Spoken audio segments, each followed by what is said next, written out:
Okay, so picture this. You're a ruler in ancient India. We're talking around 300 BCE.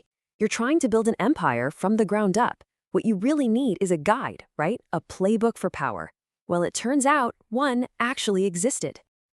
Now, you've probably heard of Machiavelli's The Prince. Well, I want you to forget about it for a minute, because the Arthashastra was written almost 2,000 years before that. And honestly, its advice on how to grab and hold on to power is just astonishingly ruthless. This is not some abstract philosophy. This is a hardcore field manual for a king. So, what is this thing? It was written by a scholar named Kautilya, who was actually the chief advisor to an emperor. So this guy knew what he was talking about. And the Arthashastra, it covers the whole shebang: politics, economics, military strategy, you name it. The title itself literally means the science of material well-being. So, for the next few minutes, let's just treat this as your own personal masterclass. We're going to dive into Kautilya's playbook and see exactly how you're supposed to build, control, and defend a kingdom, according to one of the sharpest political minds in all of history. All right, so step 1, first things first. For Kautilya, the absolute foundation of power is total, unwavering control. You have to remember, this was a time of intense political chaos, and his thinking was, you can't even begin to worry about your enemies out there until you have mastered every single person and thing inside your own borders. And it all begins with how you design your capital city. And this is where it gets really clever. Control is literally baked into the bricks and mortar of the city. I mean, look at this. It's a perfect grid, which makes it super easy to police.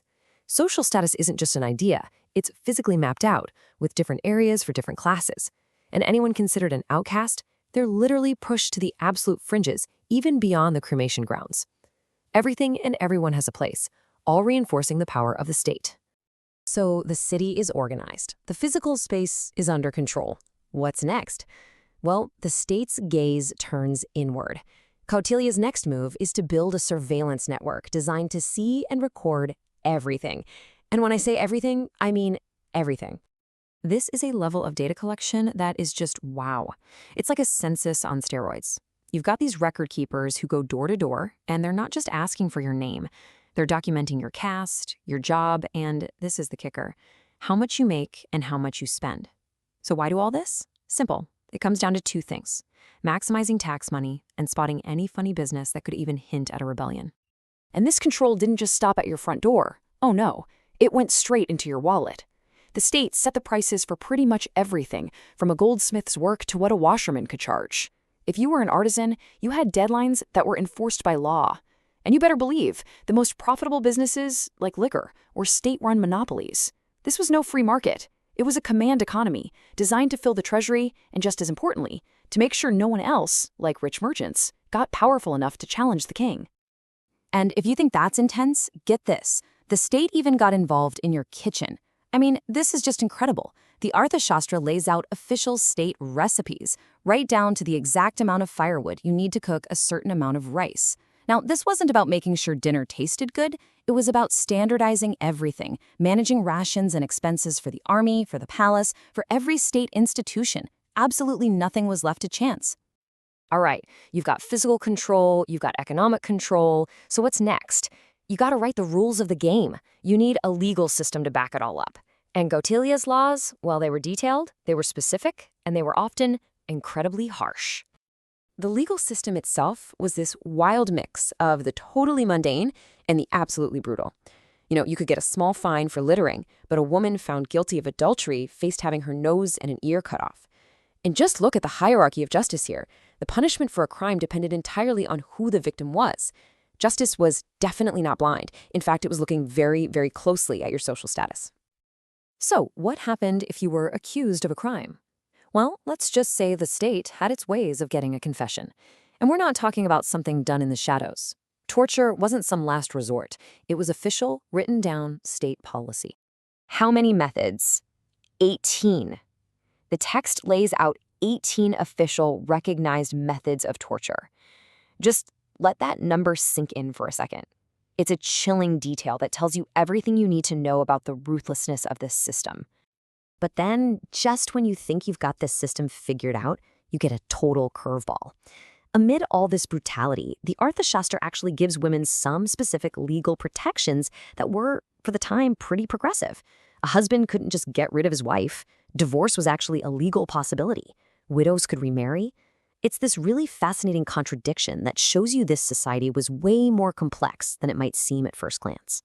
And this idea of state control pops up again in some unexpected places. Courtesans, for example, were basically part of the state machinery. Now, check out this number, 24,000 panas. That was the absolutely enormous fee someone would have to pay to buy a courtesan out of the king's service.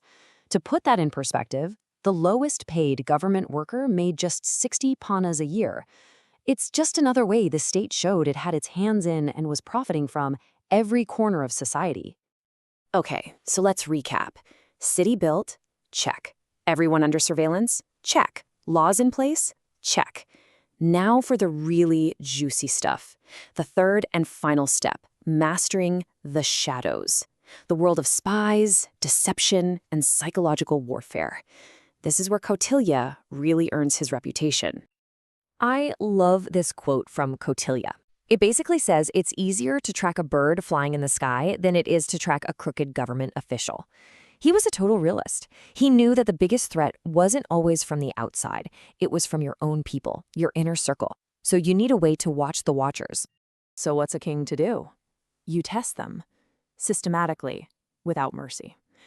Kautilya lays out this incredible system of, well, let's call them loyalty audits. State agents would set these elaborate traps for high-ranking ministers, playing on what he saw as the four great temptations: religion, money, lust, and fear. If you passed the test, you got promoted. If you failed, you were demoted or, just disappeared. It was a constant high-stakes game. And the spy network itself was huge. You had spies disguised as monks, as merchants, even as wandering nuns, all gathering intel. And then you had the heavy hitters, the assassins, known as tikshna, the poisoners. I mean, the book literally gives you instructions on how to use a rival king's own wife to assassinate him in his sleep. It's just unbelievably cold-blooded. So when you take all that ruthlessness and apply it to foreign policy, what do you get? Pure, cold-hearted pragmatism. This is not about honor. It's not about glory. It's not about doing the right thing. It is about one thing and one thing only: survival. As Kautilya puts it, don't be a coward, but don't be a fool either. Just live to fight another day. And that really brings us to the big question, doesn't it? After more than 2,000 years, when you look at all this, the focus on mass surveillance, on psychological operations, the cold logic of geopolitics, the use of spies, has the game of power really changed all that much? The technology is obviously different, but the fundamental playbook, it might just be a lot more familiar than we'd like to admit.